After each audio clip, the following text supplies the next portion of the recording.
My dear first BCom students, welcome and good morning all of you. Banking theory and practice. Banking theory and ప్రాక్టీస్లో ఈ వీడియోలో branch banking యొక్క merits and demerits. మనకి ప్రపంచంలో అనేక రకాలైనటువంటి బ్యాంకింగ్ వ్యవస్థలు ఉన్నాయి. బ్రాంచీ బ్యాంకింగ్ అని, యూనిట్ బ్యాంకింగ్ అని, మిక్స్డ్ బ్యాంకింగ్ అని, గ్రూప్ బ్యాంకింగ్ అని, చైన్ బ్యాంకింగ్ అని, కరస్పాండింగ్ బ్యాంకింగ్ అని, ఇలా అనేక రకాలైనటువంటి బ్యాంకింగ్ వ్యవస్థలు ఉన్నాయి. ఆ దేశాలకు సంబంధించినటువంటి ఆర్థిక వ్యవస్థలను బట్టి, ఆ ఆర్థిక వ్యవస్థల యొక్క నేచర్ని బట్టి అనేక రకాలైనటువంటి బ్యాంకింగ్ వ్యవస్థ అనేది ఉంది. యాక్చువల్గా మీకు బ్యాంకింగ్ అంటే మీకు ఇంతకుముందు చెప్పాం, ద్రవ్యంతో నడిచేటువంటి సంస్థలు ఏవైతే ఉన్నాయో, ద్రవ్యంతో వ్యాపారం చేసేటువంటి సంస్థలు ఏవైతే ఉన్నాయో వాటిని బ్యాంకులు అంటామని, డిపాజిట్లు సేకరించి రుణాలను మంజూరు చేసేటువంటి సంస్థలని బ్యాంకులు అంటామని, ప్రజల దగ్గర ఉన్నటువంటి మిగులు సొమ్ము ఏదైతే ఉంటుందో వాటిని డిపాజిట్ల రూపంలో సేకరించినటువంటి ఆ ధనాన్ని ప్రజలకి రుణాల రూపంలో మంజూరు చేసేటువంటి సంస్థల్ని, ఆర్థిక సంస్థల్ని, ఫైనాన్షియల్ ఆర్గనైజేషన్స్ని బ్యాంక్స్ అంటాం. ఈ బ్యాంకింగ్కి సంబంధించి మీకు ఆల్రెడీ ఇంతకుముందు హిస్టరీ చెప్పాము, అలాగే ఫంక్షన్స్ ఆఫ్ బ్యాంక్ కూడా చెప్పాం. డిపాజిట్లు సేకరిస్తాయని, రుణాలు మంజూరు చేస్తాయని, డిపాజిట్లు అంటే ఫిక్స్డ్ డిపాజిట్లని, కరెంట్ డిపాజిట్లని, రికరింగ్ డిపాజిట్లని, టైం డిపాజిట్లని, డిమాండ్ డిపాజిట్లని ఇలా చెప్పాం. అలాగే లోన్లు అంటే జనరల్ లోన్స్ అని, క్యాష్ క్రెడిట్ అని, ఓడి అని, ఏటీఎం సౌకర్యాలు ఇస్తాయని, ట్రావెలింగ్ చెక్కులు ఇస్తాయని, లాకర్ సౌకర్యం కల్పిస్తాయి. ఇలా ఫంక్షన్స్ కూడా మీకు చెప్పాం. నౌ బ్రాంచీ బ్యాంకింగ్ వ్యవస్థ. ఇక్కడ బ్రాంచీ బ్యాంకింగ్ వ్యవస్థ అంటే దేశంలో బ్యాంకింగ్ వ్యవస్థ అనేక ప్రాంతాల్లో, అనేక గ్రామాల్లో, దట్ మీన్స్ అనేక పట్టణాల్లో బ్రాంచీలు కలిగి ఉన్నటువంటి బ్యాంకింగ్ వ్యాపారాన్ని బ్రాంచీ బ్యాంకింగ్ అంటాం. కేంద్ర కార్యాలయం అనేది ఒక చోట ఉండి దానికి అనేక శాఖలు, అనేక బ్రాంచెస్ ఉంటే దాన్నే బ్రాంచీ బ్యాంకింగ్గా మనం చెప్పుకోవచ్చు. Suppose state bank of India ఉంది, దాని కేంద్ర కార్యాలయం ముంబైలో ఉంటుంది. ఈవేళ మనం స్టేట్ బ్యాంక్ ఆఫ్ ఇండియాని చూస్తే దాని బ్రాంచెస్ వచ్చేసి 15,225 బ్రాంచెస్ ఉన్నాయి. ఓన్లీ స్టేట్ బ్యాంక్ ఆఫ్ ఇండియాకి 15,225 బ్రాంచెస్ ఉన్నాయి. అలాగే మన ఇండియాలో చూస్తే కమర్షియల్ బ్యాంక్స్ కానీ, షెడ్యూల్ బ్యాంక్స్ కానీ, నాన్ షెడ్యూల్ బ్యాంక్స్ కానీ, రీజనల్ రూరల్ బ్యాంక్స్ కానీ, ప్రైవేట్ బ్యాంక్స్ ఇవన్నీ కలిపితే టోటల్ వచ్చేసి 172 బ్యాంక్స్. వాటికి బ్రాంచెస్ వచ్చేసి 76,518 76,518 బ్రాంచీలు ఉన్నాయి. సో ఈ విధంగా కేంద్ర కార్యాలయం ఒక చోట ఉండి, అంటే హెడ్ క్వార్టర్ ఒక చోట ఉండి అనేక బ్రాంచెస్ శాఖోపశాఖలుగా విభజింపబడి ఉన్నటువంటి బ్యాంకింగ్ వ్యవస్థ ఏదైతే ఉంటుందో దాన్నే బ్రాంచీ బ్యాంకింగ్ వ్యవస్థ అంటాం. సో దీని అంతటినీ ఒకే యాజమాన్యం నిర్వహిస్తూ ఉంటుంది కేంద్ర కార్యాలయం ద్వారా. ఈ ఎన్ని బ్రాంచెస్, నెంబర్ ఆఫ్ బ్రాంచెస్ ఎన్ని ఉన్నా కేంద్ర కార్యాలయం నుంచే అన్ని బ్రాంచీలకి ఒకే రకమైనటువంటి విధానాలు, ఒకే రకమైనటువంటి పాలసీలు, ఒకే రకమైనటువంటి నియమాలు ఉంటాయి. అన్నీ కూడా కేంద్ర కార్యాలయం దగ్గర నుంచే పాస్ ఆన్ అవుతాయి. సో ఆ నియమాలు, ఆ నిబంధనలతోటి అన్ని బ్రాంచెస్ నడుస్తూ ఉంటాయి. ఈవేళ ఆంధ్రా బ్యాంక్ కానీ, స్టేట్ బ్యాంక్ కానీ, కెనరా బ్యాంక్ కానీ, యూనియన్ బ్యాంక్ కానీ, యునైటెడ్ బ్యాంక్ కానీ, అలాగే ఇండియన్ బ్యాంక్ కానీ, ఇండియన్ ఓవర్సీస్ బ్యాంక్ కానీ, పంజాబ్ నేషనల్ బ్యాంక్ కానీ, ఐడిబిఐ కానీ, ఐసిఐసిఐ కానీ, ఇలా number of banks, A banks అయినప్పటికీ కూడా బ్రాంచెస్ తోటే ఉన్నాయి. బ్రాంచీ బ్యాంకింగ్ వ్యవస్థనే నడిపిస్తున్నాయి. మన ఇండియా లాంటి సంస్థల్లోనూ, ఇంగ్లాండ్ లాంటి దేశాల్లోనూ, ఇండియా మన దేశంలోనూ కానీ, ఇంగ్లాండ్లో కానీ ఇలాంటి బ్రాంచీ బ్యాంకింగ్ వ్యవస్థే ఉంది. మరి ఇంగ్లాండ్లో అయితే బిగ్ 5 అంటారు. సపోజ్ మిడ్లాండ్, లాయిడ్స్, బార్లిస్ట్, వెస్ట్మినిస్టర్, నేషనల్, ప్రొవిన్షియల్ ఈ 5 బ్యాంకుల్ని కలిసి బిగ్ 5 అంటారు. ఇంగ్లాండ్లో ఈ 5 బ్యాంకులే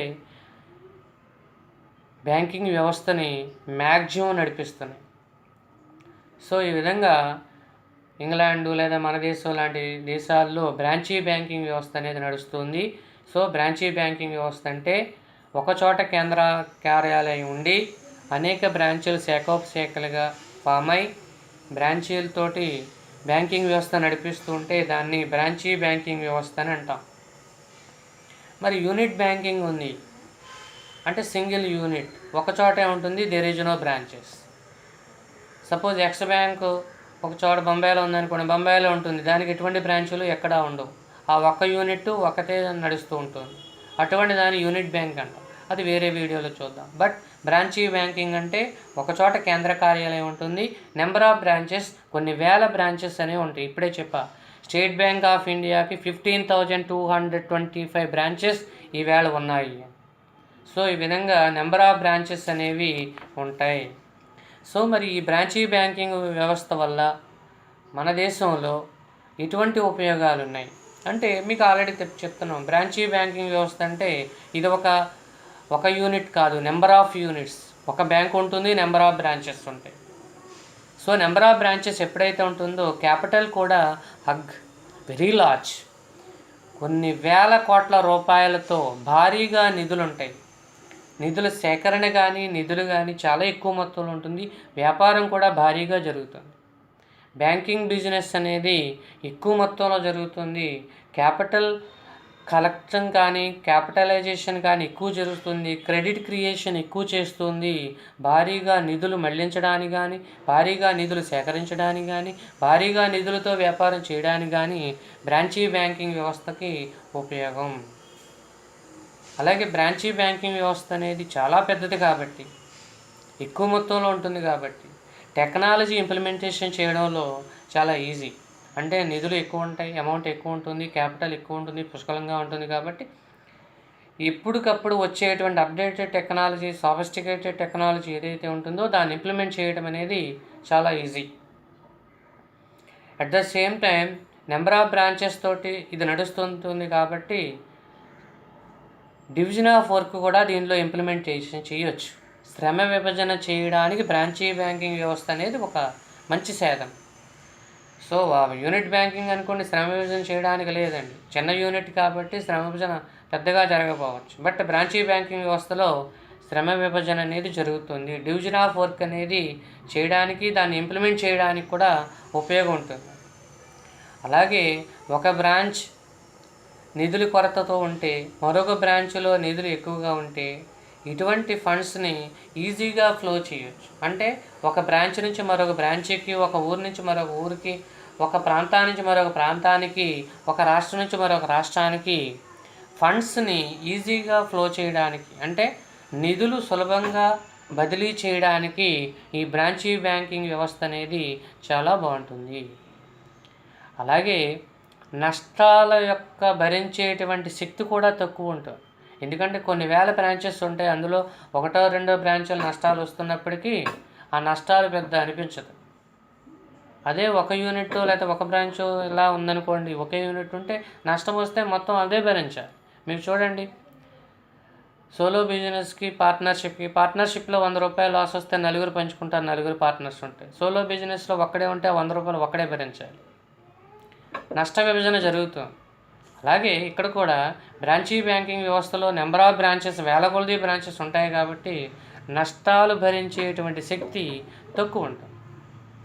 అలాగే నెంబర్ ఆఫ్ బ్రాంచెస్ ఉంటాయి కాబట్టి ఈ నెంబర్ ఆఫ్ బ్రాంచెస్ ద్వారా ఎక్కువ వ్యాపారం, బ్యాంకింగ్ వ్యాపారం జరుగుతుంది కాబట్టి ప్రతి బ్యాంకు ద్వారా కొంత రిజర్వ్ దాయవచ్చు. ఇక అలా ఎక్కువ రిజర్వ్ దాయడం వలన బ్యాంకింగ్ వ్యవస్థ పరిపుష్టంగా ఉంటుంది, సమర్థవంతంగా బ్యాంకింగ్ వ్యవస్థ చేయవచ్చు. అప్పులు కానీ అడ్వాన్స్ రూపంలో కానీ ఎక్కువగా మంజూరు చేయవచ్చు. అడ్వాన్సులు కానీ లోన్లు ఇష్యూ చేయడం కానీ రిజర్వ్ ఎక్కువ ఉంటుంది కాబట్టి ఎక్కువగా అనేక రంగాలకి లోన్లు ఇష్యూ చేసి వ్యాపారాన్ని అతిపెద్దగా చేయొచ్చు. అలాగే బ్రాంచీ బ్యాంకింగ్ వ్యవస్థ వలన అనేక రూపాల్లో సమాజంలో ఇన్బ్యాలెన్స్ని తెప్పించవచ్చు. ఎందుకంటే సమాజం అనేది అన్ని ప్రాంతాలు ఒకేలా డెవలప్మెంట్ కాకపోవచ్చు.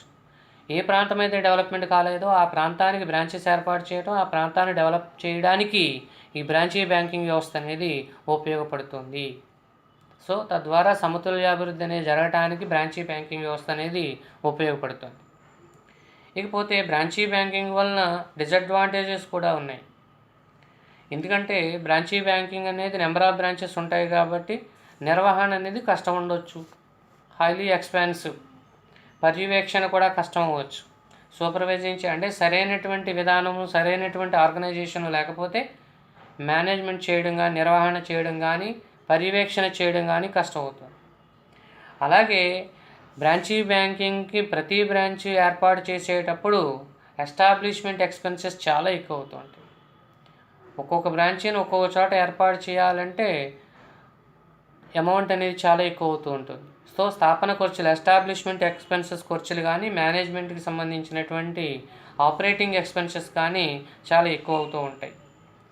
అలాగే అన్ని శాఖలు ఎక్కువగా ఉండడం వలన నిర్ణయాలు అనేవి ఒక్కొక్క శాఖకి మంచిగా ఉపయోగపడవచ్చు. అంటే ఇక్కడ కేంద్ర కార్యాలయంలో తీసుకున్నటువంటి నిర్ణయాలు అన్ని బ్రాంచీలు పాటించాలి కాబట్టి అన్ని బ్రాంచీలకి ఒకే రకమైనటువంటి పరిస్థితులు ఉండకపోవచ్చు.